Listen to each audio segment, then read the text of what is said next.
Washington to the stage. Please welcome Pat Russell to sing our national anthem. Good morning, everybody. Thank you. Sorry.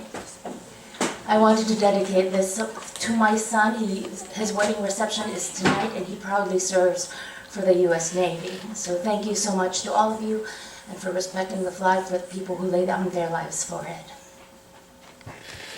Oh, say, can you see by the dawn's early light what so proudly we hailed at the twilight's last gleaming, whose broad stripes and bright stars through the perilous fight o'er the ramparts we watched were so gallantly streaming in the rocket's red glare, the bombs bursting in air gave proof through the night that our flag was still there. Oh, say does that star-spangled banner yet wave o'er the land of the free and the home of the brave?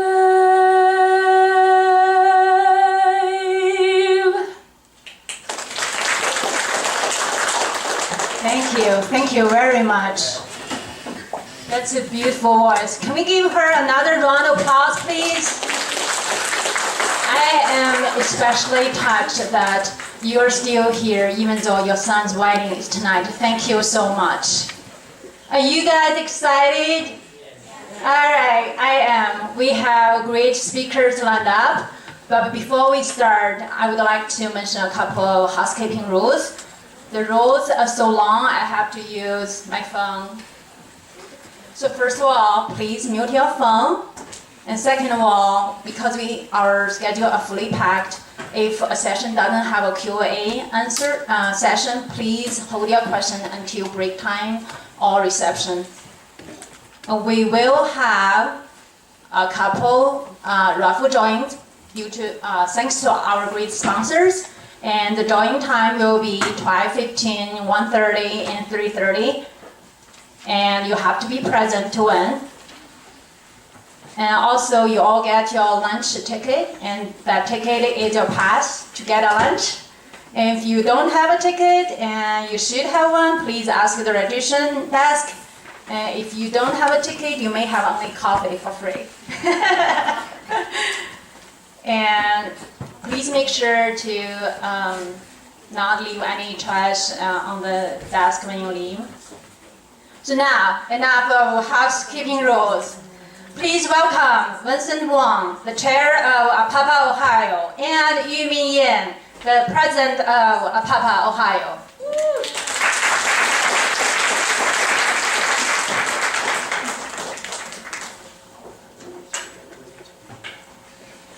Thank you, Yanlin. How's everyone doing today? Good? That doesn't sound very enthusiastic. Let's try that one more. How's everyone doing today? Thank you. Good morning. My name is Vincent Wang. My name is Yumin Yan. On behalf of the sponsoring organization, Asian Pacific Islander American Public Affairs Association and the CLF Foundation, welcome to the 2017 Ohio Civic Leadership Forum. We welcome our guests, members, and friends to the first day of our Ohio Civic Leadership Forum presented by APAPA's Ohio chapter. we are thankful to our partner organizations, especially CLF Foundation's Anthony, Executive Director, and also our sponsors and partners, and also we are very thankful that we have quite a few great speakers, including Representative Craig of the Ohio District 26 here, and the House Speaker Mr. Caleb Rosenberg will come in. He's on the way, and also Senate Assistant Minority Leader Shalita Tavares. She's on the way. She's here. Sorry. Please give our special guest a good big round of applause first.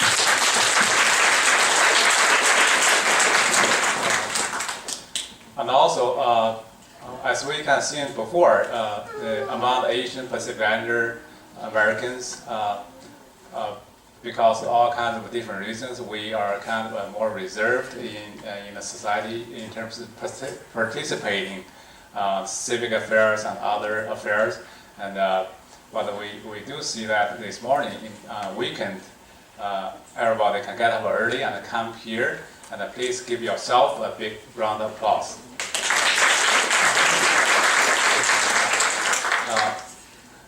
Also, we would like to read two letters from our respected leader of Ohio, Governor John Kasich, sent a proclamation letter that support our community and also support our efforts. Also, U.S. Senator Sherrod Brown, also write a very good letter to encourage us to conduct more of this kind of activities. And let me start with Governor Kasich.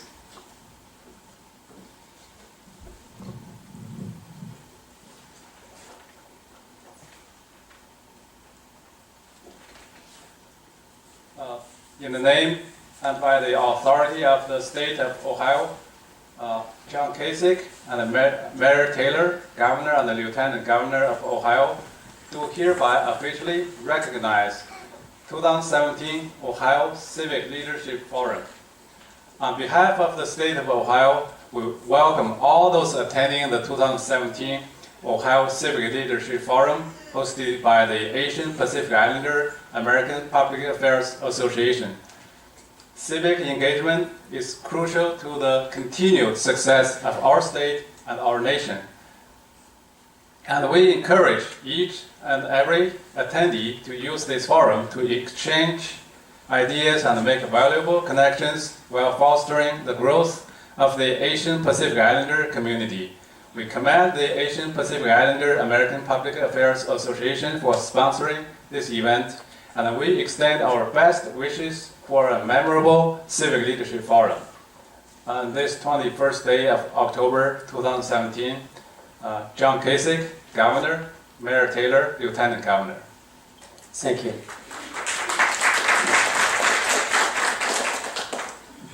I'm going to read our Senator Sherrod Brown's letter to our event. Dear friends, please accept my best wishes as you gather for the 2017 Ohio Civic Leadership Forum to engage and foster civic leadership among Asian and Pacific Island American in Ohio. All of you are a testament to how Asian and Pacific Islander American culture has enriched Ohio. You are business owners and entrepreneurs, educators and students, workers and advocates, and leaders in the community. You serve our nation honorably in the military. And one of the most important ways you can make a difference is through participating in the political process, from voting to volunteering, community service to public services. You all have a role of play in our democracy, and there are so many ways you can engage in our state's civic life. Thank you to the Asian Pacific Islander American Public Affairs Association for sponsoring this important event. I wish you all the best for today's forum and in the years to come. Sincerely, Sherrod Brown, United States Senator. Thank you.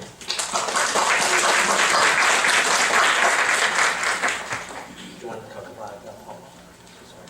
Okay. Let me briefly talk about APAPA and why we are doing this.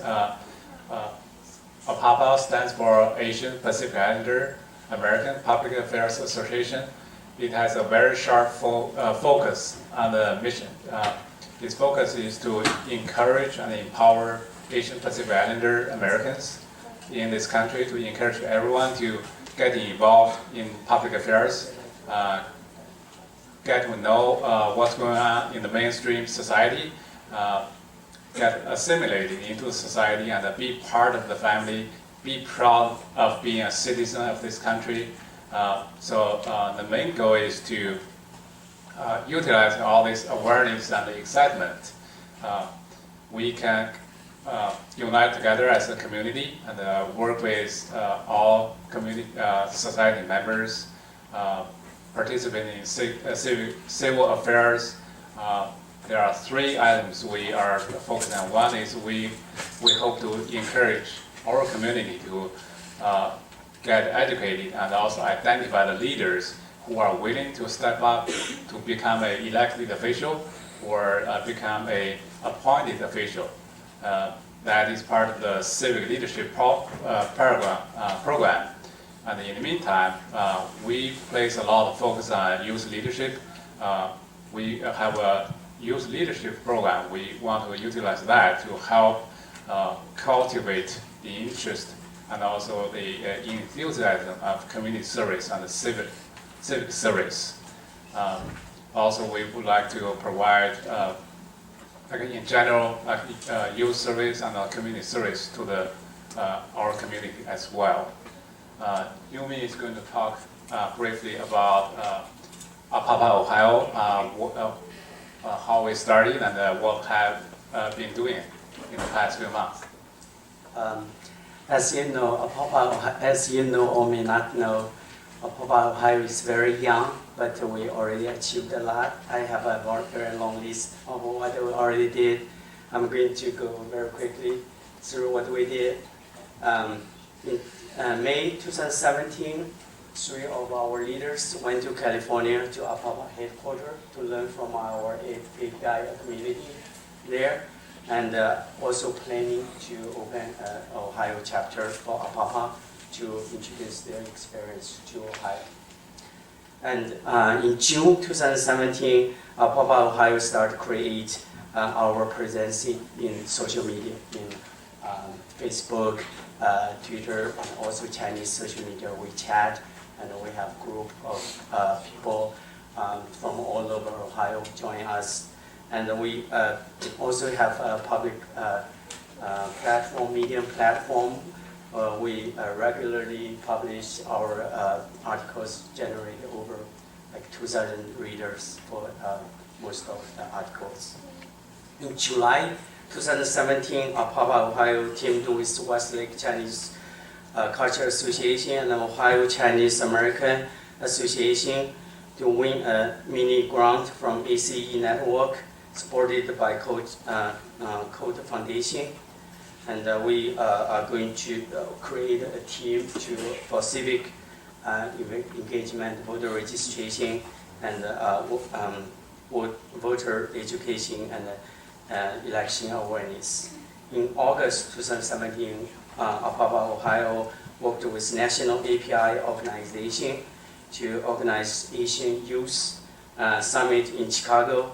10 high school students from all over Ohio were sent to Chicago to select to attend the event.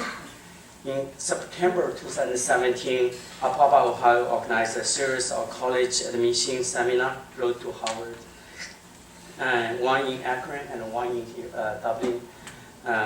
The total attendance, the attendees over 300. In October 2017, we are hosting this event, and also in a few days, we are going to host a major forum in Solon, Ohio, which would have more than 200 attendees. In December 2017, APAPA Ohio plans to organize another series of college admission seminar, one in Cincinnati, one in Columbus, and one in Cleveland. APAPA Ohio plans to host our grand opening next year, June, and we want to welcome everybody to come to our grand opening in June. We will have more and important people to come here to talk to our community. So with your help, we look forward to a bright future for our organization. With events like this, we strive to empower and engage our API community to contribute even more to our great country. Thank you, Yumin. What Yumin talked about is the focus like APAPA. We are trying to push for public awareness among our community of civic engagement, and also overall we have received tremendous support from CLF Foundation. I would like to show a very short video clip, 2 minutes, of CLF Foundation's chair, Sandy Charles' message. He cannot make it here, but he would like to talk to our community.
The mission of Civil Leadership Forum is to empower leaders in the local level, state level, and federal level as the government workers, also in the executive branch, judicial branch, and legislative branch as elected officers, starting from Asian America and expand beyond the whole population of the United States.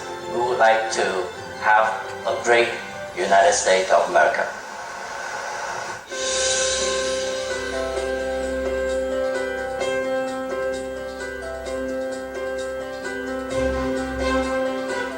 If you want to go fast, fly alone. But if you want to go far, fly together.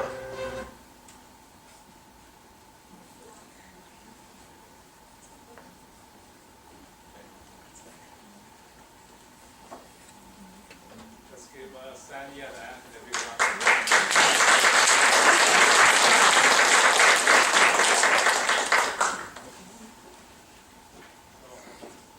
Next, please welcome our leader, Senate Minority, Assistant Minority Leader, Shalita Tavares.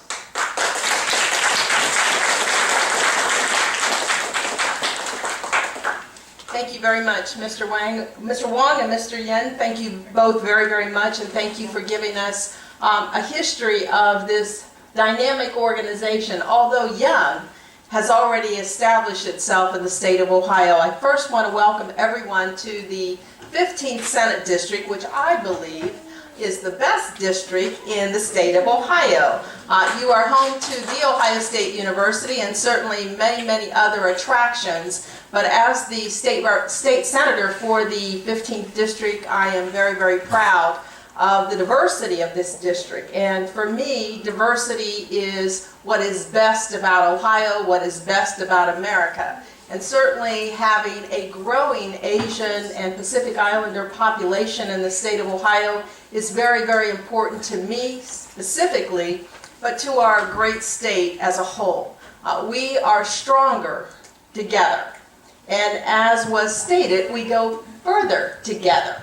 And that's important if we want to make our state even better. And certainly I want to make Franklin County the very best county in the state of Ohio. I was looking through some material that was shared at the legislative day sponsored by AAPI. And we have the fastest growing population of Asians in the state of Ohio. I know since 2000 it's grown about 49%, which is very, very strong.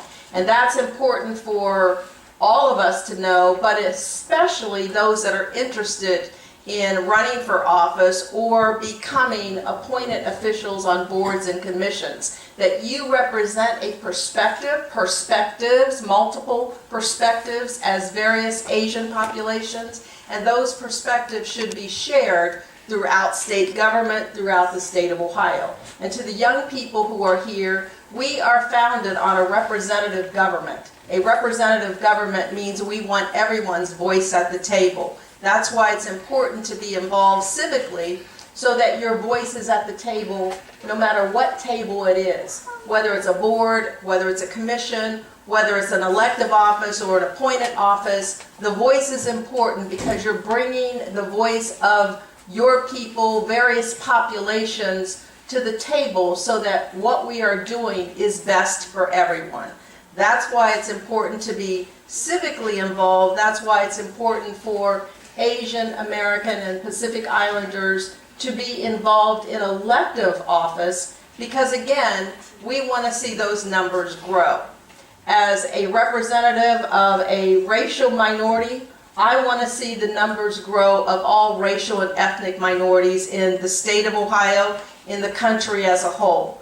Because, again, we are stronger, much stronger, when we have the voice of those who have smaller populations at the table. We want to make sure that we are not doing anything that negatively impacts on communities who have smaller numbers. And the only way we're going to know that in business, in education, in healthcare, in the legislative, executive, and judicial branches is if we have those voices at the table. So I am proud to be the senator, proud to be a member of my party in the Ohio General Assembly, and we say the assistant minority leader, it's not because of my race or ethnicity, it's because we have smaller numbers. In the Ohio Senate, out of the 33 members, there are nine Democrats. That's about 30% of those 33%. But we are a mighty 9 members. And we've been able to make significant contributions in legislative accomplishments, but also in amendments and ideas that have been brought to the table and have been adopted by the members of the General Assembly. So never discount the numbers. You may be 2.3% of the Franklin County population, but you are a mighty 2.3%. And Dr. Liu, I think he has about 100% of the influence with members of the Ohio General Assembly, with members of Columbus City Council and the mayor's office, because he is not only well respected, but he is persistent and he is accurate with his information. And that is the other message that I would share today.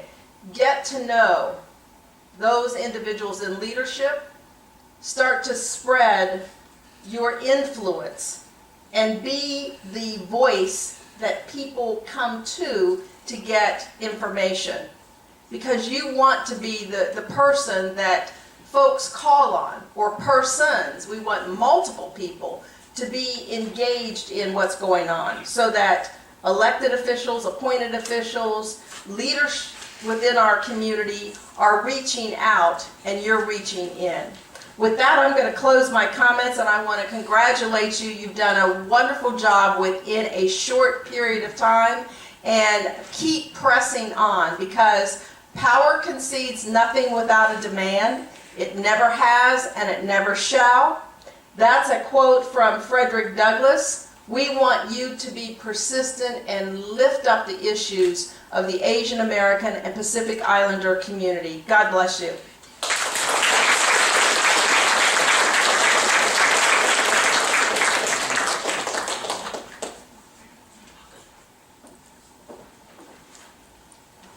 Thank you, Senator Tavares. That was very well said remarks, and we appreciate that. So one of the goals of APAPA and the CL Foundation is trying to get all the Asian Pacific Islander American community to be more proactive and become a leader. So today we have an Asian American leader in this room. I would like to invite him to show us how he became a powerful leader from a background similar to ours. Please welcome the Speaker of the Ohio House, Mr. Cliff Rosenberg. Thank you. Well, first off, let me apologize for my dress. Unbeknownst to me, I have spent the entire morning since 7 a.m. with the Columbus Fire Department, riding along with them, and I don't think it would have been very conducive for me to be in a suit riding around in a fire truck. So, and it ran a little late. We were hoping to have an opportunity so I could stop and change, but we wanted to get here and be with you all. First off, let's give a big round of applause to Senator Tavares again, because she gave a great remarks. And she is a great friend, and you know, she is very real correct. And I think she made the comment of equating it to her influence within a caucus that, quite frankly, doesn't need to listen to her or hear her voice, but she does it in a way that's respectful and civil and engaging to break down barriers in order so that she can have a voice at the table. Now, where she has only 9, let me tell you about my Asian Pacific caucus in the House. I only have 1. And he happens to be the boss. So it's not a bad place to have influence. Actually, let me correct that. There's 2, because Narajan Tani also is a part of the Asian and Pacific Islander caucus and group that he does a lot of advocacy for. But I think what Senator Tavares was talking about is extremely powerful, because, you know, no matter what position we find ourselves in, whether it's the Ohio House, whether it's the Ohio Senate, whether it's on village councils or city councils, county commissioner seats, or whether it's on boards and commissions, it's about actually stepping up and to be active and to participate and to be involved and to get engaged. And in this country, you know, I got to tell you, a lot of people said, you know, I'm 36. A lot of people said, why haven't you decided to run somewhere else? And yeah, I haven't made a decision what I want to do yet, or where I want to go. But I got to tell you, I'm just going to take the opportunity to use this format to say, I think I'm a little taken back by what's happening in America today and what's happening with the culture of some of our leaders and what's occurring, because, and this is why I want to speak to why it's so important that you engage. Because this country was founded and based on the principle that we're open to all, and that we're open for everyone to have a voice, and to everyone have the opportunity to have a comment, or to stand up and speak out, and to be heard, and to be listened to, and to have respect and mutual admiration for each other. And today I watch what's happening, and I just say I have to take a step back, because it's a little shocking of what is occurring on the national tone and national comment. And you know, it's so crazy, because if you look at our country, folks, more than half of the things that our country has been so great for has happened because of immigrants. I don't know if you're familiar with it, but I was in a community the other day, and they were showing me one of the old Carnegie libraries.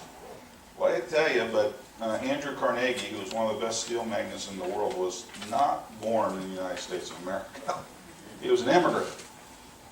And some of the lasting impressions that he made was this ability to give free knowledge to as many communities as possible through his investment and his ability to give libraries everywhere.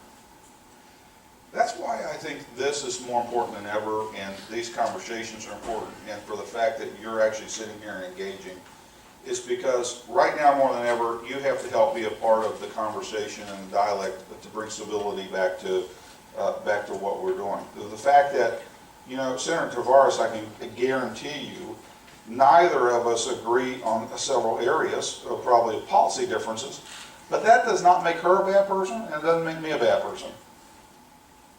It doesn't make her less patriotic than I am patriotic. And I have a genuine belief that everyone that steps up to serve in whatever capacity is stepping up in a place of service to do what they think is the best for their communities and for the best to help each other. And you know what would happen is when we take our major differences between both of us, or even Herschel who's here, and you're going to hear great comments from Herschel, and it's such a dirty word today, but find an opportunity to compromise on it. Because at the end of the day, it's through that compromise that we find the best result. So why is it important that you step up and get involved? It's so important now than ever. We need an eclectic voice of different backgrounds, of different experiences from different places. And we need that more than ever. I met with, and I'm sorry I didn't make this, this was not the intent for the tone of the conversation, but yesterday, I met with a university president that had some terrible things happen at their university and campus. I think Senator Tavares and Representative Craig know what I'm talking about, and I don't want to put it out there. But I had a disappointing conversation with the president of this institution because he came in and I said, boy, you're having a tough day. And he said, yeah, but it's free speech. Well, I said, well, that's, excuse my language, that's bullcrap. Well, it's not hurting anybody. Well, no, yes it is. Because, you know, free speech goes to a certain extent, in my opinion, but when it comes to a point of actually belittling and talking of hate and talking about a place where you're actually endangering others, and you're actually trying to commit to someone that they should commit suicide because of who they are and how they are and what they want to operate, that is no longer free speech, in my opinion. That's very dangerous speech. And it's the very conversation we don't want to have in our country and in our communities. And the only way we're going to fix it, and the only way we're going to continue to do it is through dialogue like this and having those conversations and being a part of that. And for folks such as yourselves to get engaged and to be a part of the conversation. Now, I'm very blessed in a lot of ways because I had to, you know, it's interesting to me. I don't see myself, I've had a kind of an awakening, if you want to know the truth, and I don't mind talking to you about it. So, for a kid like me to be, well, that would have been bad, huh? For a kid like me to be born in a town of 500 folks in the middle of rural Ohio as an Asian American, it's really tough. Not because I'm actually, you know, because anybody treated me different or thought of me any different or anything like that. Well, because I had the opportunity to grow up in a rural Ohio environment, I was accepted as anybody else. I didn't see myself as different from anybody else. It was a different environment. I was graduated in a class of 113 people. No one made an issue of me being an Asian American or the fact my mother was from South Korea. By the way, any Korean Americans in here? No? Well, we better do a little better job there, okay? We gotta get something working here. But I had a great experience in the fact. And so I grew up not really realizing much of a difference in anything, nor thinking about it, nor did my sister. I had one time in my entire life, we went to a, where I didn't understand what happened, nor did my sister. We went to a place where we tried to, I've never talked about this ever actually publicly, but we went to a place where we tried to, my dad was looking to buy a new car, and they wouldn't let, my sister needed to use the bathroom, and they wouldn't let us use the bathroom. He was a Korean War veteran, and they said they didn't have no bathrooms. And of course, my dad got upset, and the next thing I know, we were leaving, and we didn't really understand what happened. And later on, many years later, Dad explained to both Meg and I what occurred, and that there was more conversation I don't need to get into. But besides that, I've had a pretty good life. And I joke because I always wonder now, later on, my mother never taught my sister or I Korean. And when we got to college, I would always tell my mom, I said, boy, Mom, I got to tell you, it would have been much easier if you would have taught us Korean. Because trying to learn Espanol was something else. And she would sit there and tell me with tears in her eyes, she got very upset that, because she has, still to this day, she has, I actually tried to bring her here. She's with us today, but she didn't feel like she had appropriate dress to come here. But if she saw me, she'd be very embarrassed. But she would tell Meg and I that she feared teaching us Korean would basically allow us to have poor English. And she wanted us to live in a normal life and not be able to be called out and have a regular experience. Of course, I told her, I said, Mother, we're growing up in southern Ohio. I can hardly say Ohio appropriately, nor can I speak English sometimes appropriately in a joking manner. But I bring all that up because it's important that for us never to lose an identity to our own cultures, because it's in that. And I don't belabor my mother for what she did or what happened, and the reason I'm bringing this whole story up is because it's made me a better person who I am today as a leader, I think, in many ways. And the great thing that I never missed out on, and anyone that's grown up in an Asian household, I was taught to learn math. I was taught to study extremely hard. That failure was never an option. I heard the other day, and I think it's kind of funny, when they were talking about Korean Americans, they said they're kind of the Sicilians of Asia. They're hardcore, they work hard, and they make you keep pressing. But I think you find that in any Asian culture, because it's a culture in which they want everyone to succeed, and to succeed in a way that's very, I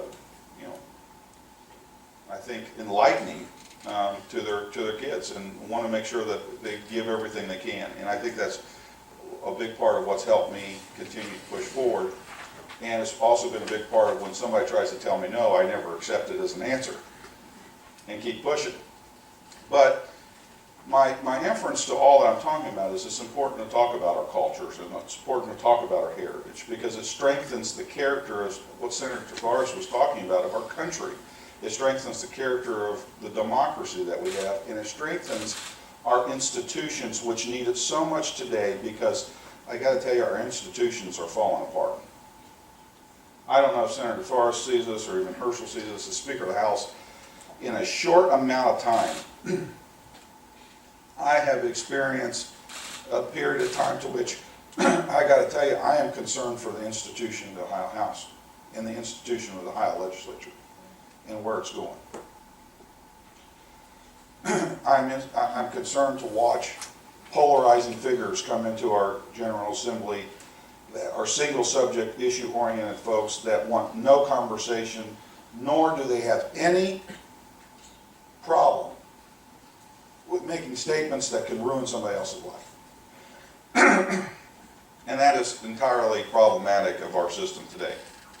And it's entirely, again, the reason why we have to have not only Asian Pacific Islanders stepping up to the plate, but more women stepping up to the plate, more African Americans stepping up to the plate, more Indian Americans stepping up to the plate. We need to continue to embrace it, because it's only through that we continue to find compromise in ways to better our country. I think we've stalled as a country in innovation in a lot of things, because we've decided we just want to pick at each other too much. And America's greatest days, and our country's greatest days, only came when we allowed different backgrounds and ethnicities and folks to come to the table and participate and be a part of our country and the American dream. But when you hold people down and you make it when you stop into that, you can actually go backwards, and I genuinely think that's where our country is today. And so, I know I was up here supposed to talk to you a little bit about, you know, what's going on and what's happening. I don't think there's anything more important than in my last, oh, thank you very much, in my last year and 2 months that I have this opportunity to have a voice to continue to talk about what I'm talking about today.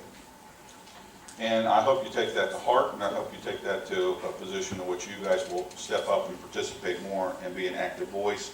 Not because you're Asian Pacific Islanders, but because it's what America's all about. It's because it's what we need to do, and it's because you do have a genuine and true voice and opportunity to participate. And to not be scared, and not to be fearful because you're saying, you know, and I'm just going to address it, because in this country, right now, in our communities and society, I hate to say it, it's kind of scary to be the one to step up and say something because maybe you don't have the best accent to talk up, and you don't want to say it because you're afraid you'll be belittled. But you got to do it. And you got to stand up and still keep speaking up. And you got to be a part of it. And you got to not be afraid from where you come from. Yeah, here's a scary thing. I just went to China, I think it was 2 years ago, last year, or maybe a year ago. First off, I took a month to just get back to normal time zone over here, so it was tough for me. But I hear from more Chinese Americans the fact that they just don't want to speak up or get engaged because they're from China. Because they feel like if they did, they have a problem identifying with the fact where they come from anymore. And I think that's sad that in this country that we have people feeling that way. And so you've got to speak up and be a part of that conversation, and continue to. I want to share. I was in Boston, and a gentleman came to me, talked to me. He was a prisoner in China. And sometimes, I got to tell you, we really need more folks talking about this. But he came here to the United States, and I don't want to give names up, but because he's a well-known figure. But he came. We'd have a private conversation, and he came to the United States in an effort to basically. He didn't want to leave his family, but he had to because he was part of the Tiananmen Square. He was part of the young men that was part of that entire. Incident that occurred, and basically got to a point that he was no longer able to stay because it became a detriment to him and his family really wanted to come. So he came to the United States. Got a Harvard education, did a lot of great things. Decided he wanted to go back to see some of his family that was not doing well, so got a fake ID so he could do it. Actually was doing extremely well until he got stopped and the Chinese government detained him and found out who he was. Put him in prison. The Bush administration actually fought for several years to free him. And one of the things that happened is he did get, the Bush administration was successful in it, but when the plane showed up to pick him up, he didn't get on it. Because to him it was more important that the Chinese recognize his citizenship and the fact of who he was. So he actually sat in prison for 5 more years. And in the 5th year when he was leaving, one of the folks that he became friends with was actually going to be executed. And as he was leaving the prison, he stopped him and he said to him that he hoped that he believed that he would have an opportunity to come back someday. But that if he woke up and saw the red Chinese flag, that he would hope never to come back. But he had hoped to see the stars and stripes. And if he saw the stars and stripes, then he knew he was in a good place. And I bring that up because it's not just in China. I had another experience with a woman from Denmark. We were in the same experience, and she stood up. But the professor had asked, would everybody stand up and say the Pledge of Allegiance? And everybody, so actually he didn't ask everybody, I correct myself. He asked one person to stand up and say the Pledge of Allegiance. And so the gentleman stood up and he started to say the Pledge of Allegiance. Now, here's what I think happened. Everybody stood up and said the Pledge of Allegiance. And there were several folks from Denmark, several folks from Ireland, several folks from other countries, and their mouths literally dropped because they never experienced anything like that. And I later asked her, I said, well, what did you think of that experience? She said, in the midst of all your differences, you guys are so ignorant that you can't realize you have commonalities that are so strong together. That was her comment.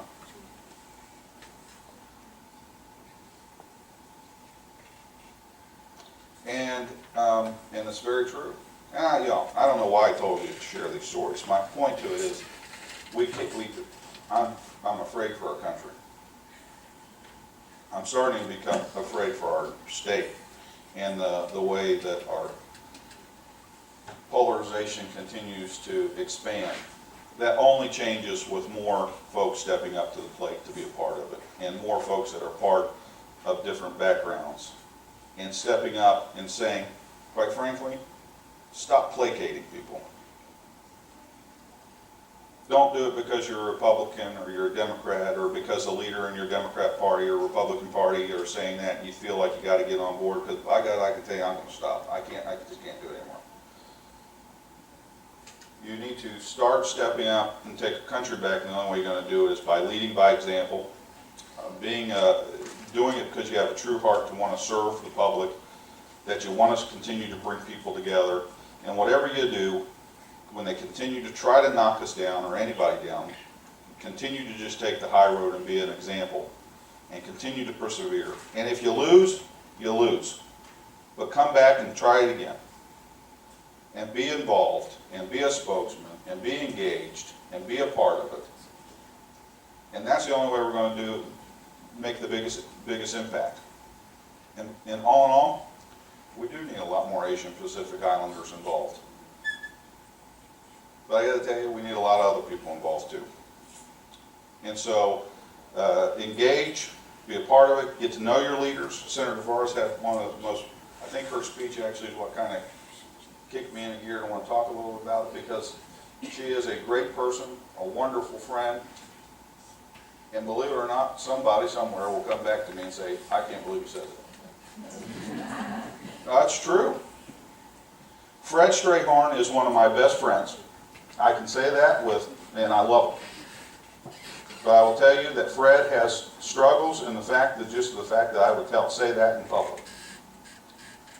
And so that's a problem. And we have to get beyond that and beyond it. And I'm now starting to talk in circles. So with it, I don't want to keep going. I just wanted to share that message with you. I am honored of my heritage and my background. It didn't hit me until I had the opportunity to go to South Korea when I was 5. I had the chicken pox, and I don't remember a thing about it, except for that I kept calling my dad and saying I want to come home.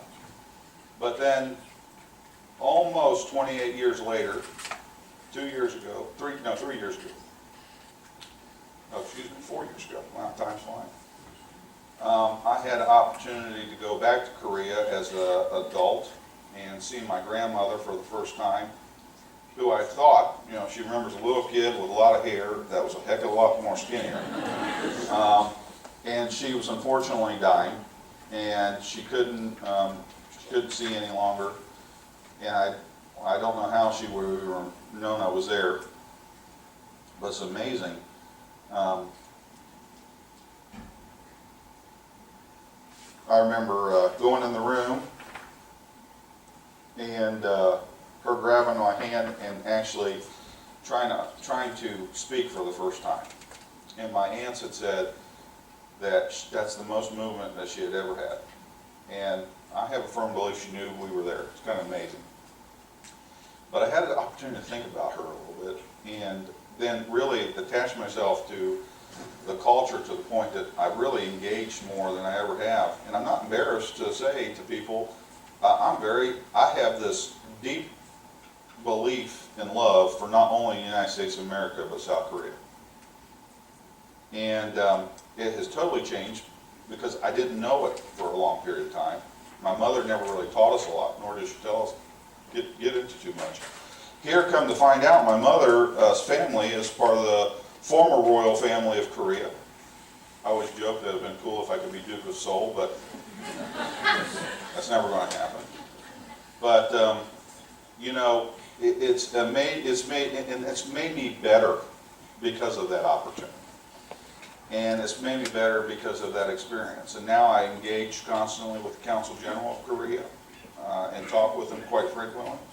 You know, I was just about a year ago in Pearl Harbor, and unbeknownst to me, the Korean government had one of the ships there. It happens to be called the Sejong the Great, which was my mother's several great-grandfathers that the ship's named after, and they had this big welcoming party for us on the ship, and I've been able to attach well with the culture. And I got to tell you, I've learned more about myself because of that attachment than I ever have in my characteristics and what drives me and what makes me the leader I am today, because I was able to see and experience it. But I also talk about appreciating our country more, because I take you back to that kind of story about my grandmother, and I think about the fact that she lived through Japanese occupation, and then she lived through a short period of time of a dictator. And she lived to see skyscrapers grow throughout Seoul, and Seoul, as tiny as it is, to become one of the greatest countries on the face of the earth, and an economic power. I mean, that's pretty amazing. And that happened because of the United States of America. And I hope and pray, because of involvement of people such as yourselves and others, that our country will find its course again and be able to point back to the North Star and get back to doing things that impact and make other people's lives better in many, many, many places. So, with that, God bless you all. Be involved, engage, talk to your leaders, and be a part of something greater than yourself. So God bless you all. Thanks for having me.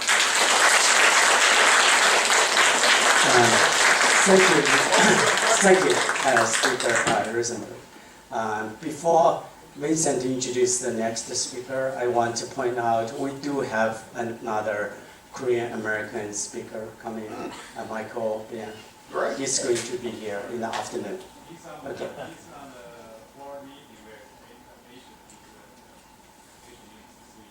Good. Yeah, I'm feeling lonely. Thank you. Now, you want to do questions, or should we? You got to continue the program. Yeah, Vincent will continue to introduce our next Okay, speaker. very good. Thank you all for having me.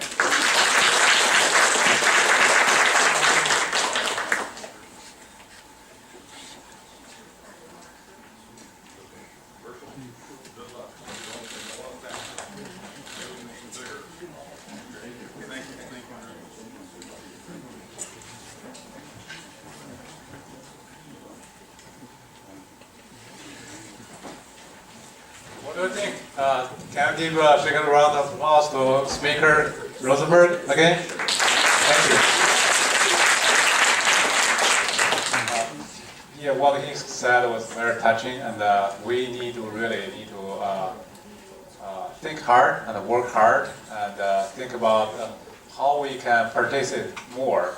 And the next speaker, the respected Representative Craig, he's going to talk about from his perspective. He has a lot of experience in the political world, in the civic engagement aspect.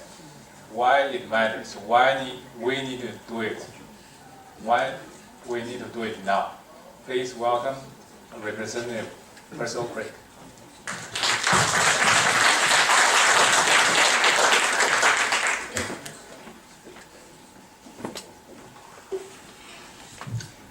The preamble to the Constitution says this: we hold these truths to be self-evident, that all men, and it's presumption that all women are created equal, that they are endowed by their Creator with certain inalienable rights.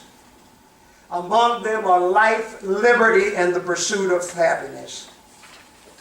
That time, Thomas Jefferson wrote that was the author for those words. And his own behavior was concerning, but it is the visionary aspiration of our nation. It is our guiding principles. Would you join me in acknowledging the leadership of Vincent Wang? Would you, wherever he is, would you honor him this morning and give him a round of applause? and certainly the Asian Americans, Pacific Islanders, this civic leadership. What a privilege and honor for me to be here today.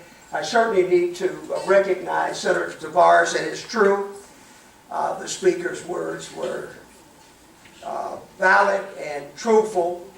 She is a great lady. She has served this state well.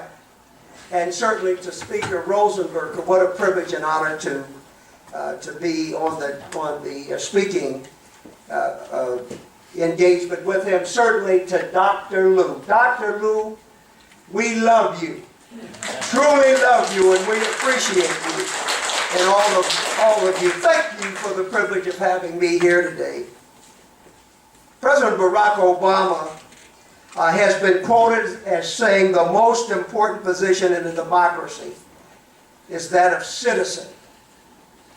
It is my adamant belief, it is not just simply political hyperbole, but failure to exercise this most important franchise of voting can have irreparable harm to our daily lives and have long-term implications for future generations. In fact, the very principle of one man, one woman vote is paramount in a democracy. I need to say this as Speaker Rosenberger was speaking, but almost 45 years ago, when I walked on this campus in 1967 as a student, the truth is that none of us does any of these things by ourselves. And really just to have a historical perspective, for many of us, just like many of you, my mother came here as a live-in maid. I don't know if anybody was greater than my mother, who retired 3 times to continue to educate herself, that made it up in her mind that her children, coming from West Virginia with a little bit more than she had in a car, would be able to have a good education, and that would be responsible and would contribute to this nation. So I came here, like many of the young students here, really frightened to death, because I was a first-generation college graduate, high school graduate, and then going on to college, first-generation college, matriculating to college. Really frightened to death, but just had the recognition and the assurance that we could do something in our lives. So just walking on this campus this morning brought back a lot of memories from my first day on the campus, and having the opportunity to achieve a few of the things that we've been able to do in public life. But we all have a right to demand good and fair governance. Government that creates opportunity for all. It is my view, it's imperative that those of whom of us that are elected to public office must have as our core values sound judgment, accountability, character, integrity, and seek the common good, to promulgate legislative priorities that promote equity and equality and opportunity and justice for everybody. Civic engagement is essential for every level of government with respect to elected office. If you're on the school board or municipal government or townships or state and at the local level, and everybody in this room that has an interest in doing this work can do this work. Moreover, there is no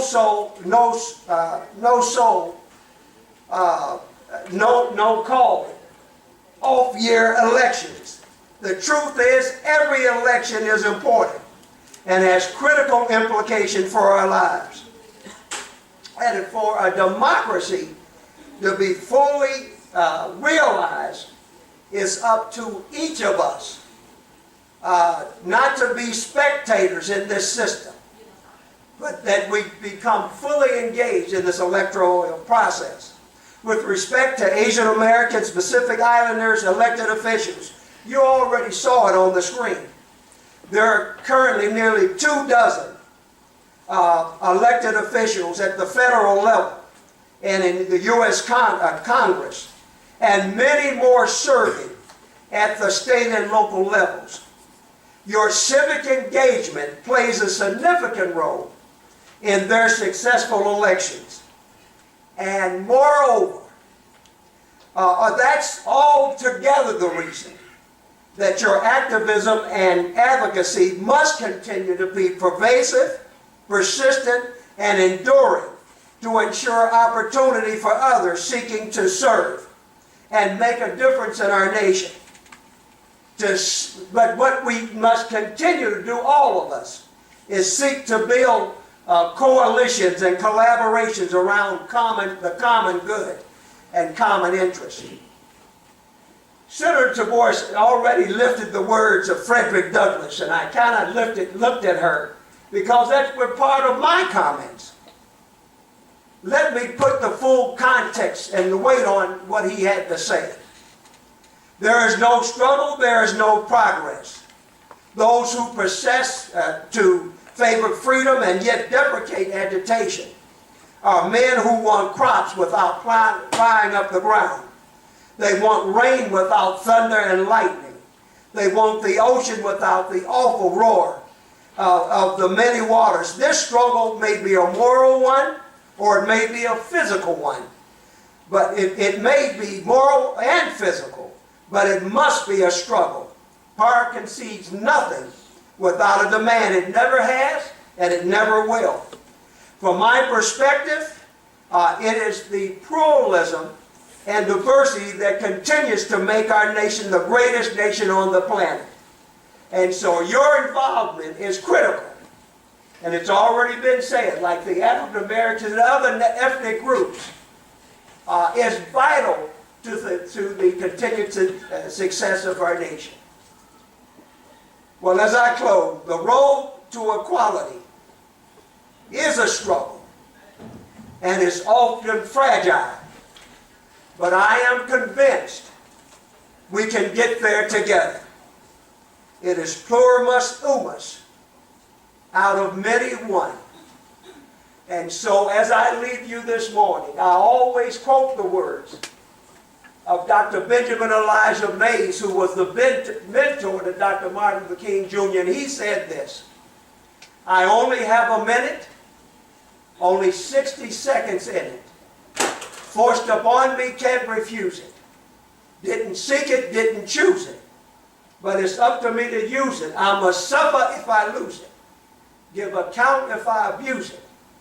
Just a tiny little minute, but eternity is in it. God bless you and have a great day today.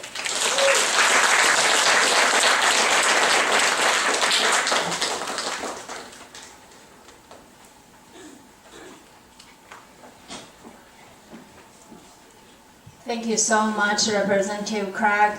As we can see, he is very passionate. We don't want to be the spectator. We want to be involved. That's why we are here. And next year, we're going to have more people. Next year, we're going to have more. So watch us. We'll be there. And next, I want to introduce a gentleman. He is the founder of Asian Festival. Who have been to Asian Festival? Every year, the Asian Festival attracts 100,000 people. That's huge. And he is the 2017 inductee of Ohio Senior Citizen Hall of Fame. And he is the very first and the only Asian American in that Hall of Fame. That's a huge deal. I can go on and on, but you're going to stay here until tomorrow. So, welcome, Dr. Lu.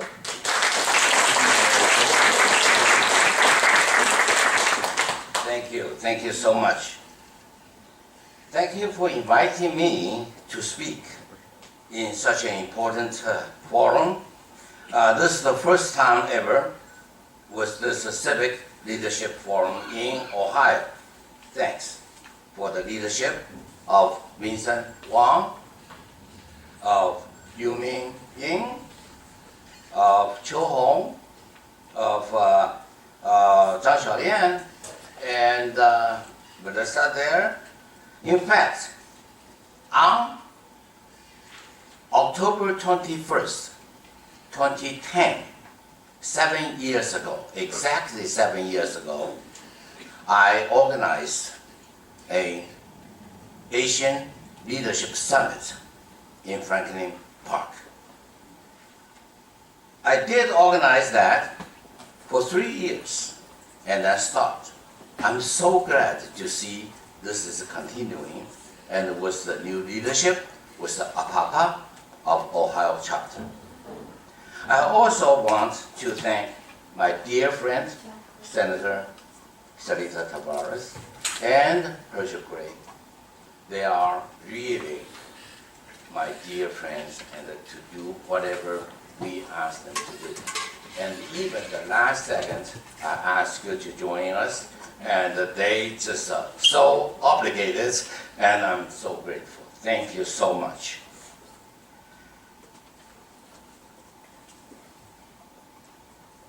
In my speech today, I will divide into 3 parts. First, as a mathematician, I'm going to bring you some numbers. Secondly, what has been going on in the Asian community for the past quarter of the century. In particular, I will speak with you about my experience for the last 25 years. Finally, what is the perspective and also challenges in our AAPI community for the years to come. Part 1. In 2000, we have a population of 125,000 Asian in the state of Ohio. Represents less than 1.1%. In 2010, we have 226,000, very close to 2%. This is the fastest growing community in Ohio. In a most recent estimate, we reached 255,500, or 2.2% of Ohio population. On the other hand, in Central Ohio, in 2000, we have 36,000, which is about 2.65%. In 2010, we reached 62,000, which represents close to 4%, due to an influx of refugee immigration, about 20,000 from Bhutanese Nepali community. We are just about 5% of the total Greater Columbus population at 1.82%, at 1.82 million. Now, with the help from Dr. Wei Ho, I hope he is here, I gathered the following numbers. In 2014, the foreign-born Asian contributed a total of $2.1 billion in federal and state tax. The foreign-born Asians made up close to 58% of the Asian in Ohio, together with the native-born Asian in Ohio. We contributed more than $4 billion in 2014, and slightly more than $5 billion in 2015. Furthermore, the 2014 total Asian income is close to $15.6 billion, or 5.2% of all income earned by Ohioans. It is also worth to mention that in 2015, we have 21,000 business with 10.8 billion receipts. I have a lot to say, but my time being cut down quite a bit, so I am going to limit to that. Part 2.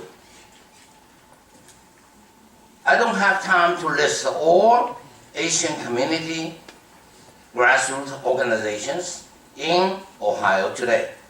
However, I would like to give you some major ones. In Cleveland, and Michael Bian will be here this afternoon. He is the executive director of Asian Incorporated. And we have Puyin here representing the Erie Journal, and which is a very, very important journal in Ohio. Asian Festival, led by Johnny Wu and V. Wei, and the Cleveland Commerce Group and Wall. In Cincinnati, we have ACA, Asian Community Alliance. In Dayton, we have AAC, which is Asian American Council in Dayton. In Toledo, we have Greater Toledo Chinese Society Association.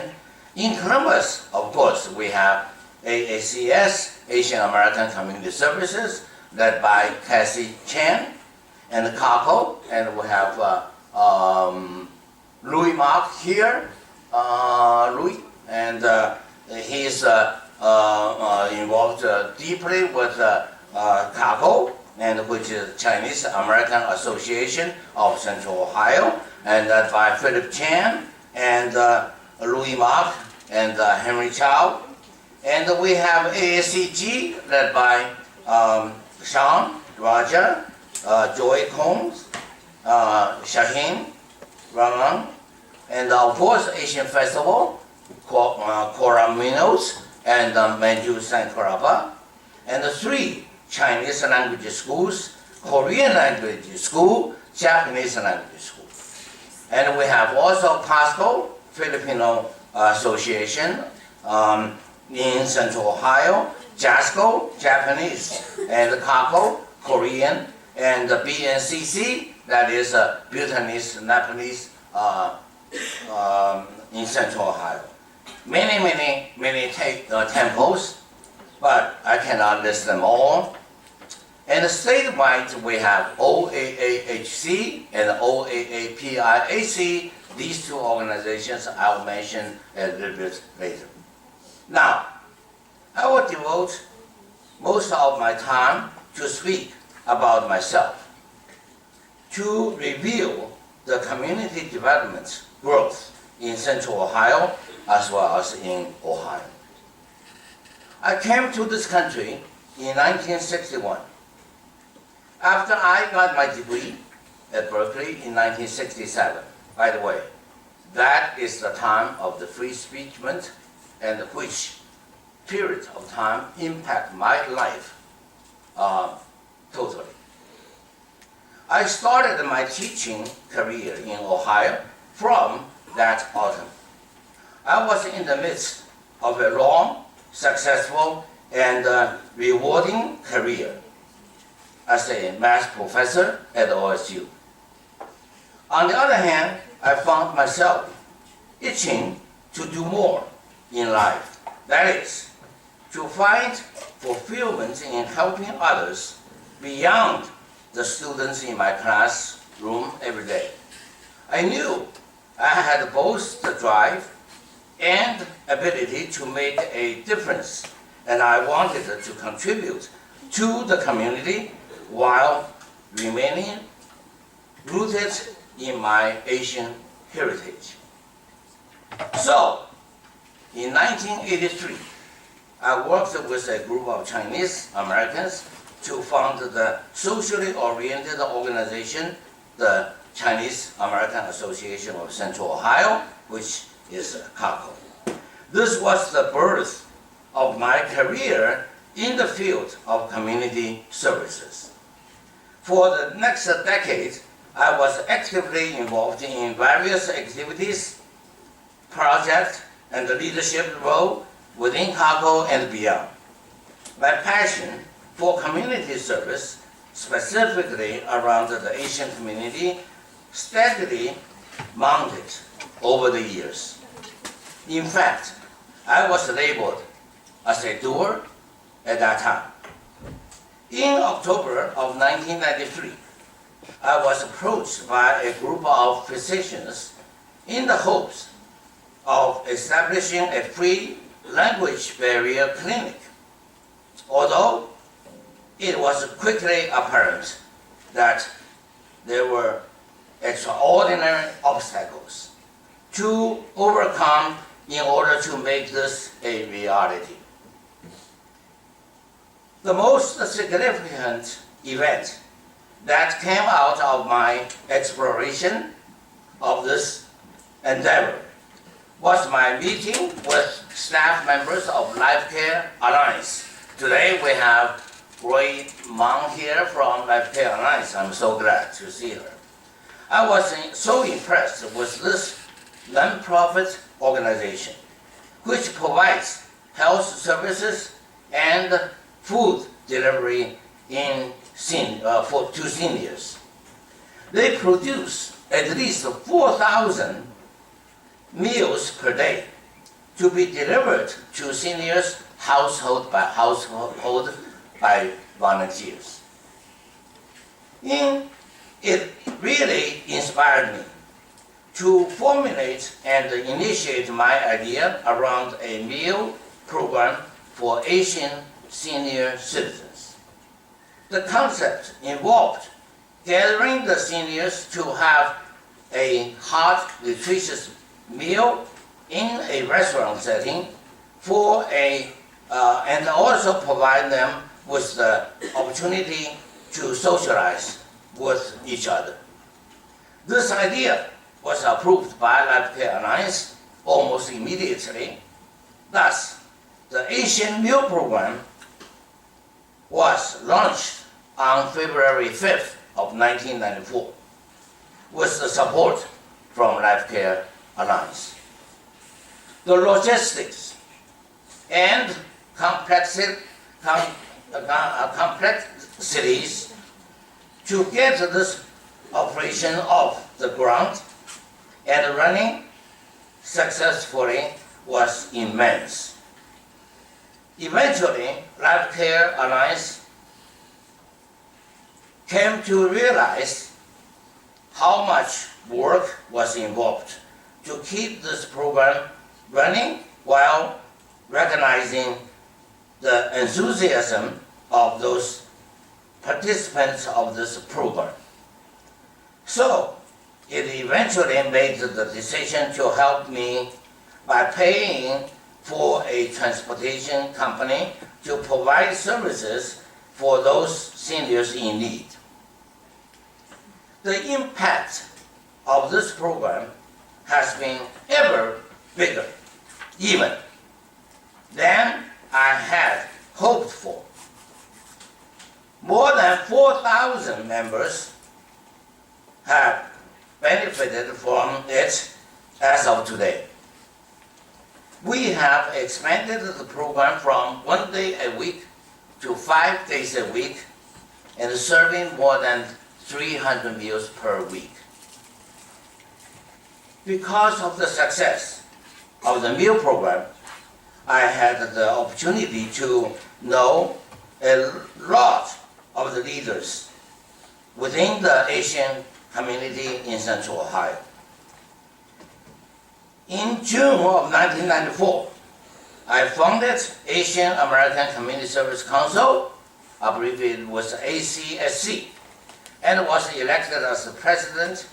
In the second meeting on July 25th of 1994, I proposed the idea of launching an Asian festival in Columbus, which was well received and got an immediate and unanimous approval.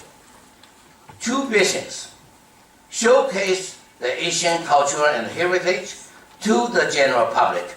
Therefore, we are not charging anyone a penny. So it is a free event and pay back to the society by providing free health screenings. It turned out that this idea has been a huge focus in my life over the past 24 years. We drew 12,500 people in our inaugural year, 1995, and reached 180,000 this year. My main responsibility with regards to this festival is the fundraising. In order for us to be a free event, free admission, free parking, free shuttle service, and also free health screenings, we have to raise around 300,000 a year, which is an enormous task. The organizing committee is comprised of 45 volunteers with 16 ethnic groups. None of us is getting paid. We work together so harmoniously, just like a big Asian festival family. We are very proud that our previous mayor declared that this is the largest Asian festival in the country. In fact, we are proud to say that it has permanently changed the landscape of festival entertainment and the voice of the Asian community in Central Ohio as well as Ohio. We all have a strong commitment and relentless focus in upholding the Asian Festival's goal of building a diverse, strong society with renewed enthusiasm and spirit to make our community a better, safer place to live in harmony. After the first festival, we held a reception to thank our sponsors in December 1995. During the reception, a wonderful lady, Wanda Diller, who is the community relation director of the OSU Medical Center, put me on the side, saying that, Dr. Lu, I heard your speech, I heard your dream, and maybe we can put that together. Because at that time, there's a Southeast Asian nursing station has to be terminated. So she said that maybe you can use the money to do your free clinic. Wow. So I got that great news, but I don't know what to do. It took a group of us 18 months to clear all the hurdles, but we finally opened the doors of the free clinic under the organization Asian Health Initiative, AHI. I call it an initiative because I don't know how long we can last. And this is the 20th year in operation.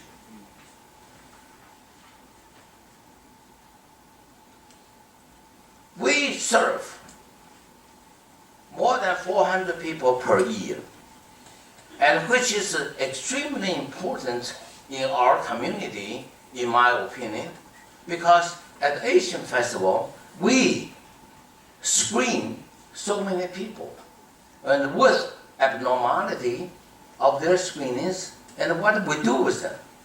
They have to have a place to follow up. And that's why this Asian Health Initiative is so important in our community to have the cohesive action together. Now, ACSC is also involved in many other activities.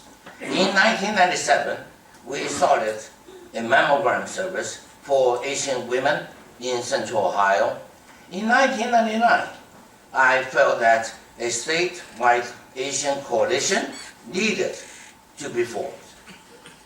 It took more than 2 years of my planning, and together with Ohio Commission on Minority Health, and we held the first Asian Coalition Conference in Ohio in March 2002. It was much more successful than we had anticipated, and at the end of the conference, I presented the idea of forming a coalition of the 5 regions of Ohio. After some discussion among the leaders of the Asian community in Ohio, we realized that it would be much more effective to form a health coalition first. At the second Ohio Asian Conference in Cleveland in October of 2005, this idea was approved. So that is the birth of OAAHC, Ohio Asian American Health Coalition. We got 501c3 status in 2006.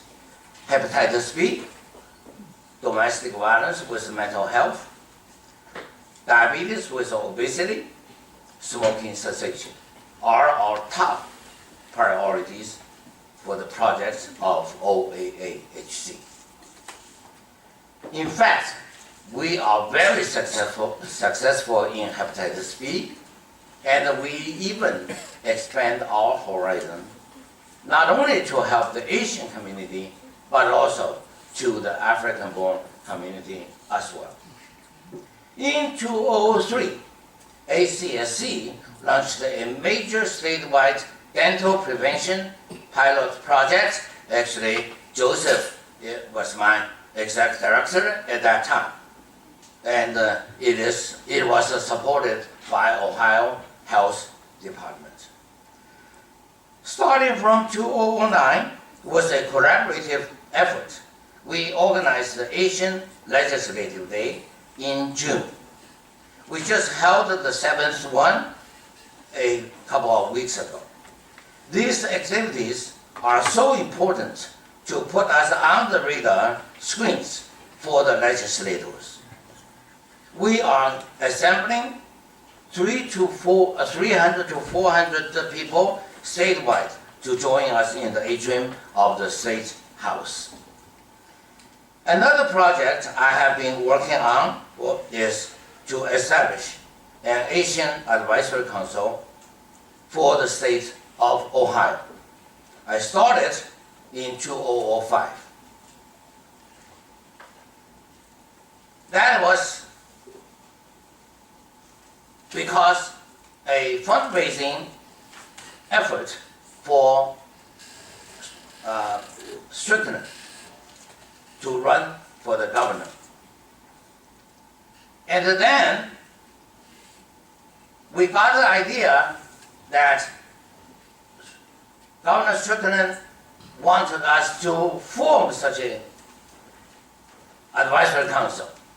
In the beginning it was a commission, but then advisory council.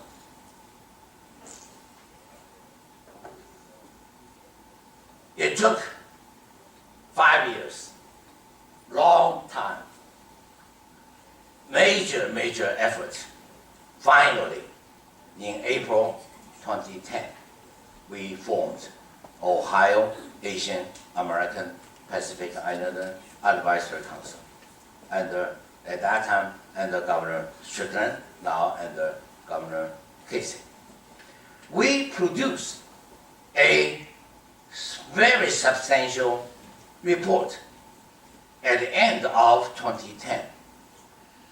And that is got a very high remark by not only the state, county, city here, but also in the White House. That is also the reason I've been invited back to Washington, D.C. Many times. Also, because of that, we are identified as the region, as the organization, to form White House Initiative AAPI Midwest Regional Summit here on July 13th, 2012.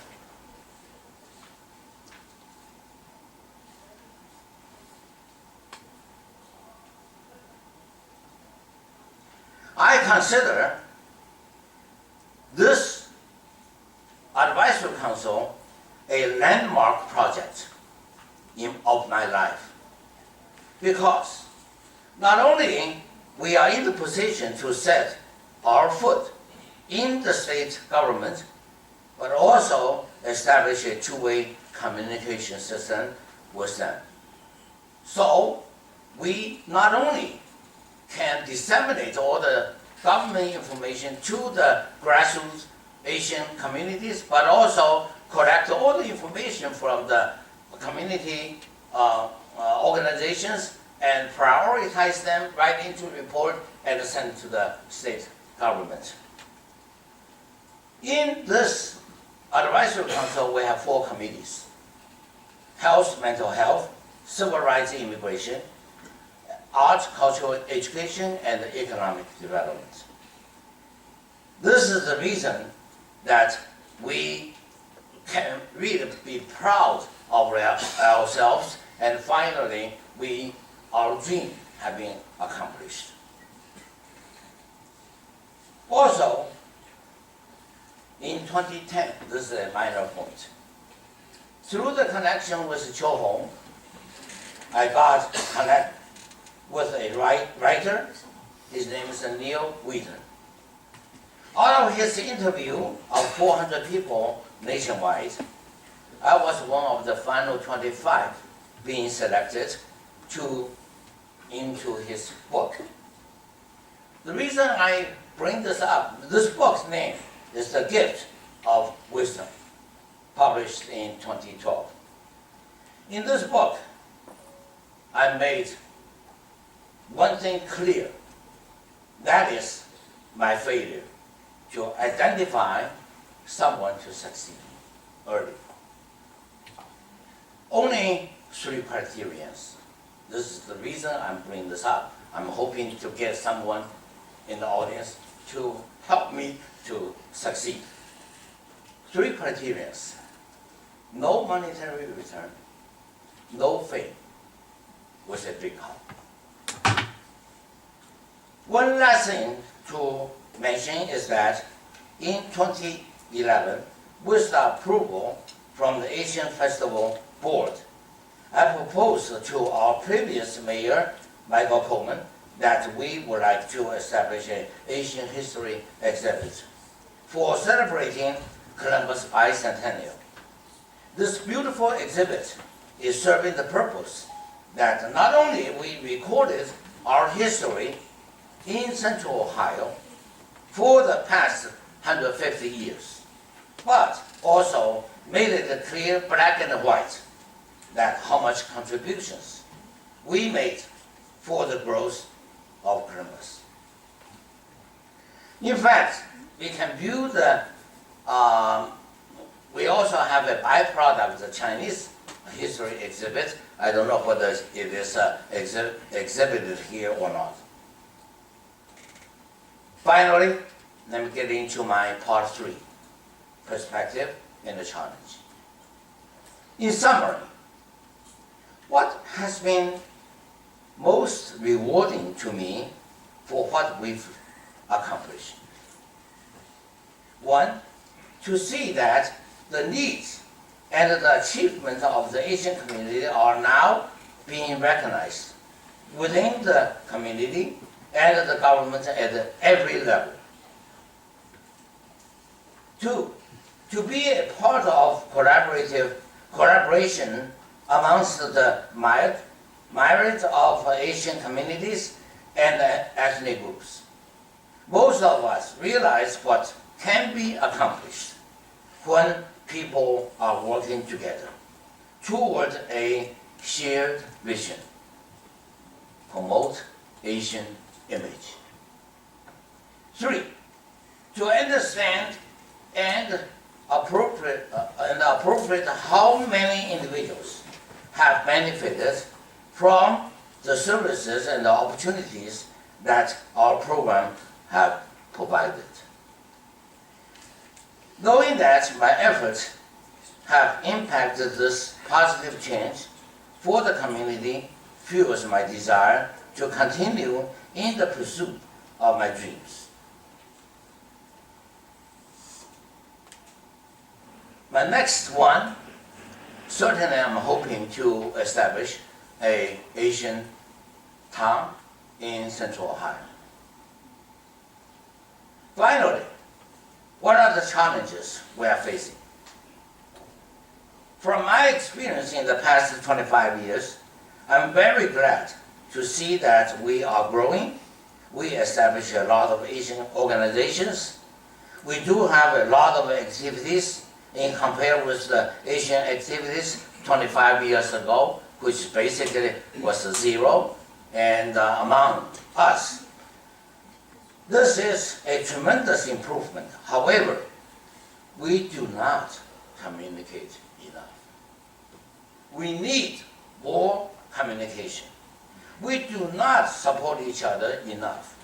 It is my sincere wish that we could utilize Ohio Asian American Pacific Islander Advisory Council, a central networking office, to work together so that we could have a common voice. This is also one of the major reasons that I am totally support to form the NAAC, New American Advisory Council, under our, yes, it's done now in 2 minutes. Under Kevin Boyce, who is our county commissioner.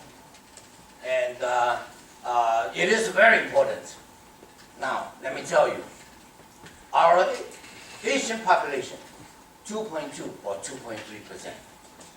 If we can work with African American, if we can work with the Latinos, what percentage we are going to have?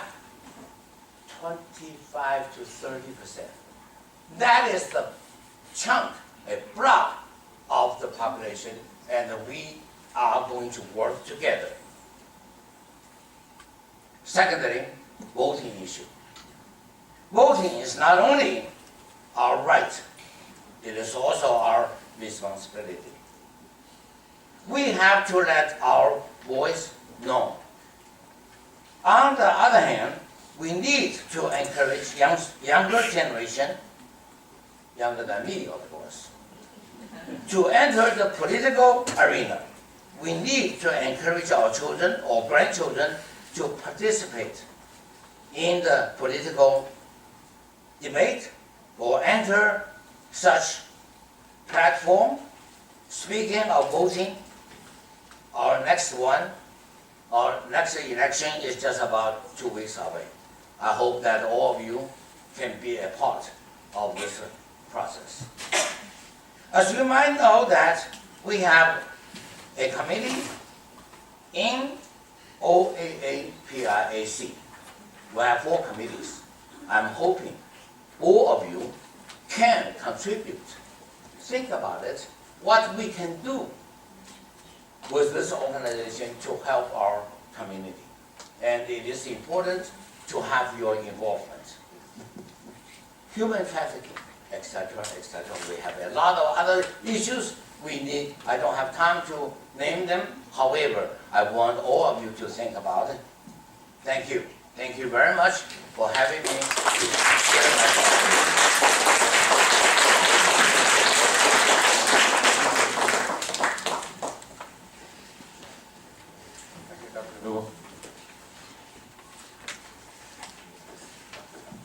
Let's give Dr. Lu another big round of applause, please. Great work, and a lot of experience, and a lot of big hard actions, and I hope everyone can learn from Dr. Lu's speech and getting inspired, and hopefully we can get more people who can step up and become another or a few more Dr. Lu in the community. In the meantime, I know Senator Tavares and Representative Craig, they have a very busy schedule, and let's give them another big round of applause. Appreciate their time and contribution. Thank you.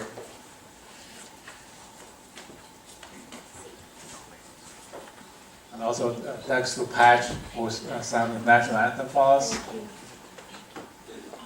So we talk about a lot of inspirations, how a lot of actions in the field from other leaders' experience, and also Dr. Lu also talked about we need to get more people involved in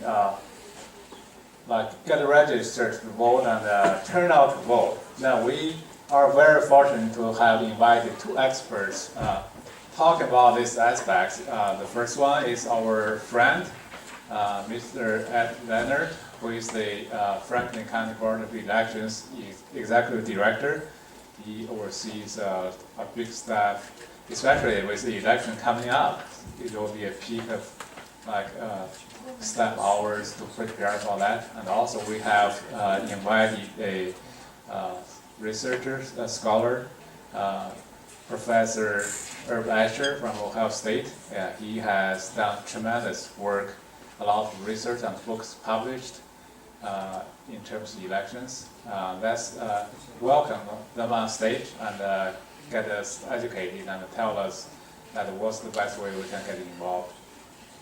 Please welcome Ed and Dr. Asher.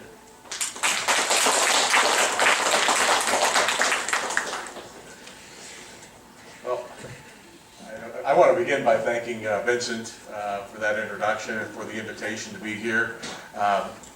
He talked about experts. Dr. Herb Asher is the expert here when it comes to elections. As the director of the Board of Elections, I've got a lot of experience in conducting the elections, and I want to extend my thanks to the Asian Pacific Islander American Public Affairs Association, as well as to Vincent for the invitation to come and speak to you. I don't know, Dr. Asher, if you want to say a few words before we get started? Delighted to be here. We haven't coordinated our presentation. This is the person who knows the intricacies of how one actually conducts an election. This is a person who knows when in fact there are questions about was an election ever hacked, or how do you protect the vote, or how do you make sure an election is run smoothly. He has all the answers. When it comes to some other questions about why people vote as they do, or about what elections are coming up, I'll talk about that. But I think we both want to give an opportunity for you to ask questions also. Thank you. As you mentioned, during an election year, you all get to see a lot in terms of advertising from the campaigns, so all those political ads that show up on TV, all that literature that's dropped in the mail and dropped on your doorstep. You'll see, maybe you watch a candidate debate on television, and maybe you even have the opportunity to interact with a particular candidate, whether it's at a presidential level or whether it's at a county level or a local level. You may actually have the opportunity to interact with a candidate. But oftentimes, you rarely see the other side of it, what happens that leads up to getting an election done. And that's really what I wanted to talk a little bit about, so you have a better understanding of what it takes to put on an election, and what are the safeguards in place in order to carry out an election fairly. What you may not realize, in the state of Ohio, we have 88 counties, and the elections are conducted in a very decentralized way. The state of Ohio doesn't run the elections. Who runs the elections are each of the counties. Each county has a board of elections that runs the elections in their county. So in a way that helps prevent the idea of being able to hack an election at the statewide level, because you've got 88 different organizations that run their respective elections, and to really have an impact at a statewide level, you'd have to be hacking a large number of counties. The other part is, because of that decentralized nature, we also have political partisan balance in conducting our elections. Each board of elections at the county level is run by a board. It's a board of 4 members. You've got 2 Democrats, 2 Republicans. So and we equally divide the employees between Democrats and Republicans. So if something's going to happen at a board of elections, you're going to have Democrats and Republicans involved in it, so that you've got a check on the process. Democrats aren't going to allow Republicans to get the upper hand in anything, and vice versa. So that political bipartisan way of running a board of elections ensures the integrity of it, because neither side is going to allow the other to gain any particular advantage. As I mentioned, the board's equally divided, the staff is equally divided. When we are operating with live ballots, we always have members of each party present when doing that. When setting up the election, that is done with both Democrats and Republicans in the room. When it's programmed into the computer, that's done in a bipartisan way. The Secretary of State's role, we have a Secretary of State at the statewide level. The Secretary of State's role is to really give guidance to the local boards of elections as to how the elections are conducted. And so that way there ensures consistency between the counties in how things are done, so that everybody's following the same rules as it pertains to running the elections, but it's the local boards of elections that run the elections. What all goes into it? You've got, from the very start of a candidate deciding that they want to run. To run, you have to take out a petition and get the signatures of people in the community who are willing to say, I support his or her ability to run. And they sign that petition, and they file that petition with the Board of Elections. Depending on what office you're running for, you may have to get more signatures. Some of that is governed by the local jurisdictions, like a city of Columbus will, in its charter, say how many signatures are needed to run for council. State law says how many are needed to run for countywide offices. And state law defines how many are needed to run for statewide offices. So how many petitions you need, or how many signatures you need to run for office, is defined. But then when you collect enough signatures to exceed that threshold, then you file those with our office. Our office goes through the process of verifying those petitions and making sure that the people who signed them are in fact registered voters. So that's that first step in the process of becoming a candidate. And then we also have a division that when you campaign, you raise money to campaign, you have to report to a local board of elections how much you raise, where you raise it, who you get your money from, and how you spend that money as a candidate. And so that's part of what we do at the Board of Elections. We also, the voter registration, I mentioned that only people who are eligible to vote are eligible to cast a ballot. But we keep track of the listing or the roster of everybody who is eligible to vote. So we receive the voter registration forms. Either people will fill them out directly and give them to us. They may register to vote at a Bureau of Motor Vehicles. They register to vote online. That's available now, is to register online. The other way that we do is, as part of that process of registration, we keep track of those who have died, so that we get reports from the Bureau of Vital Statistics of when somebody has passed away and it's been reported to the government that an individual has died. Death certificate has been issued. We get word of all those residents of Franklin County who have died, so they are taken off the voter rolls. We verify with the Secretary of State's office if somebody has moved and registered in another county. That gets reported to the Secretary of State's office, and they notify us that someone who is registered in Franklin County, they're now registered to vote in Delaware County or Licking County, so that we get notified and we take them off of our rolls. And then if somebody hasn't completed the forms correctly, we communicate with those individuals to make sure that they fill out the form correctly and make sure that we get all their information. And as I said, we have a lot of folks in our office. We have 44 people full-time, and when we ramp up for a big election, we may have over over 200 individuals working to help get the election set up. And all of those individuals truly are genuinely interested in doing it the right way. They want to make, they're professionals who want to make sure that we do the election properly. One of the other roles that we perform is in order to put on an election, we run elections at a precinct level. Precinct level voting in Ohio, there's a defined jurisdiction, a geographic area that's defined as a precinct, and it can't have more than 1,400 registered voters in the active voters. So we kind of break these precincts up, and so we have to maintain those that information. So, and then we have to recruit people to work the polls. So you may have a precinct. We have 365 locations throughout Franklin County, and you may have multiple precincts in that location. Well, we have to recruit poll workers to help conduct the election in each of those locations throughout the county.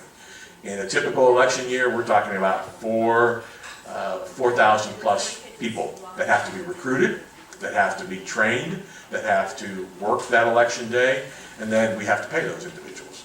So imagine, any organization doing all that recruitment, all that training for somebody to work one day a year and then pay them and then have that recruitment process occur all over again 6 months later. So we do have a lot of people who work elections year after year after year, but we also have folks who don't. So it's a brand new individual who's coming in for the first time to work the election, and we have to train them to do that. We also conduct, I mentioned we do voting at the precinct level on election day. You show up at a location and cast your ballot. Well, that's not the only way in which you can vote in Ohio. We have a method, there's 2 other methods to vote. They both fall under absentee. Voting before election day is really what absentee is all about. You're not going to your precinct on election day. You're going to vote either by mail, and you make a request to the Board of Elections. You file an application that's signed. You sign that application saying you want us to send you a ballot. We'll send you a ballot in the mail. And as long as you get it back before election day, that vote will count. In fact, most people kind of wonder whether it gets counted, but I've heard it out in the community. Well, you don't count absentees unless you have to. No, we count absentees. That's actually the very first vote that's counted on election day are the absentee votes. So, and then the other part of absentee is if you don't want to wait till election day to vote, or you may not be in town on election day, you can actually vote early at the Board of Elections offices. We're located up on Morse Road, and I've got some materials out on the front desk. It's one of these cards that has information about early vote and how you can vote early, so you don't have to wait for election day. And right now, you don't have to have any excuse why you need to vote early. If you want to vote early, you go ahead and vote early. We start 28 days before the election, and we have that available again by mail or early vote in person. Again, part of the other things that we do is we actually have to deliver all these voting machines. We have 4,700 voting machines for people, touchscreen voting machines that we have to deliver to all of those 365 voting locations. We have to test and seal all those, so that any ports that are on there where we put a flash drive in it, those are sealed. Again, we have security measures in place. We conduct testing to logic and accuracy testing of the machines themselves to ensure that they're accurately they're accurately collecting the votes that are being cast on them. We do tests of the election night process of actually tabulating the votes. As I mentioned earlier, anywhere there's a active ballot, or we have the ability to, we have machines being programmed, there's always a Democrat and a Republican there. So there's always that balance there. If we have live ballots in absentee ballots that have been returned to us, those are stored in an area that are under double lock and key. A Democrat has a key, a Republican has a key. And so that provides that security. When we program the elections, the computers on which we program the elections are not connected to the internet.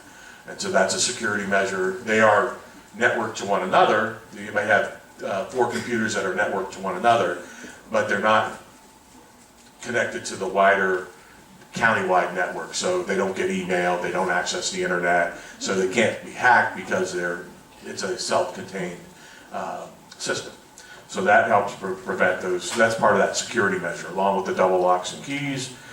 We actually have, and those keys are in a storage, a secured storage locker that you have to access with your palm print.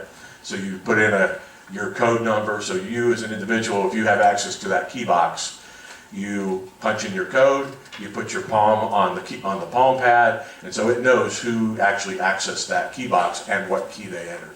And if they have it out for more than a half hour, then we get word, wait a minute, that key hasn't been returned. And so again, it's another added measure. And then after the election, we actually do an audit process. So once the election's over, we randomly select up to a 5% of the vote, and then we also randomly select races to audit. And so the Board of Elections will have staff who conduct the audit of the election to ensure that the votes as cast are what was reflected in the results. It's one of the things that we've done since over the last year is to implement electronic poll books. One of the things that electronic poll books do is to automate and speed up the process of getting voters through the process on election day. It used to be that we had big poll books, paper poll books, that you would have to look your name up in the poll book and then have you sign that poll book. Well, now we can do that electronically on the electronic poll pad. So that's a new increasing technology in the way we do our business. So I don't want to take up too much more time, but I wanted to let you know we talk about how you can be involved in the election. Is obviously if you the handout, the outreach card that I have left at the front table, what it tells you about is how to register to vote. You can register to vote, actually completely register to vote online if you have a driver's license and a social security number. So with the last 4 digits of your social security number and your driver's license number, you can actually register online.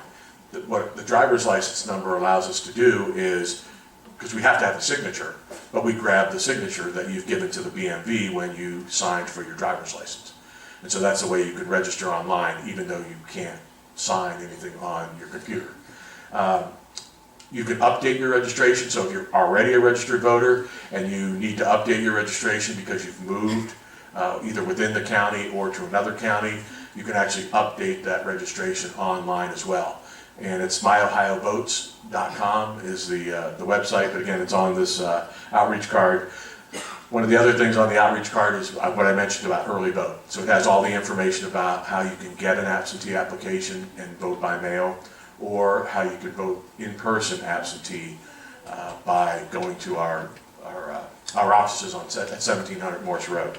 Then the other thing is, one of the things you have to have in order to vote is you have to demonstrate voter ID. And because we want to make sure that the person who's casting a ballot is in fact the person who's a registered voter. And so on the card also is information about voter ID and what forms of identification are valid forms of identification in the state of Ohio.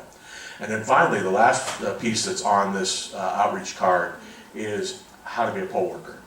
As I said, we recruit over 4,000 poll workers, and you have to be a registered voter in order to be a poll worker. And aside from that, you don't have to have any other specific skills or backgrounds to be, or eligibility to be a poll worker. So if you're interested in being a poll worker, if you are a registered voter, you can sign up to be a poll worker. We conduct a training. It is not a voluntary activity. You actually get paid. We pay poll workers anywhere from $148 to $198, depending on what role you're performing for the Board of Elections. And we segregate the roles so that it makes it a lot more, it makes it easier for us to train. It makes it easier for us to, instead of having individuals who have to do everything, we break it up so that you have a very specific role to play and specific duties and responsibilities. So we have those who check people in.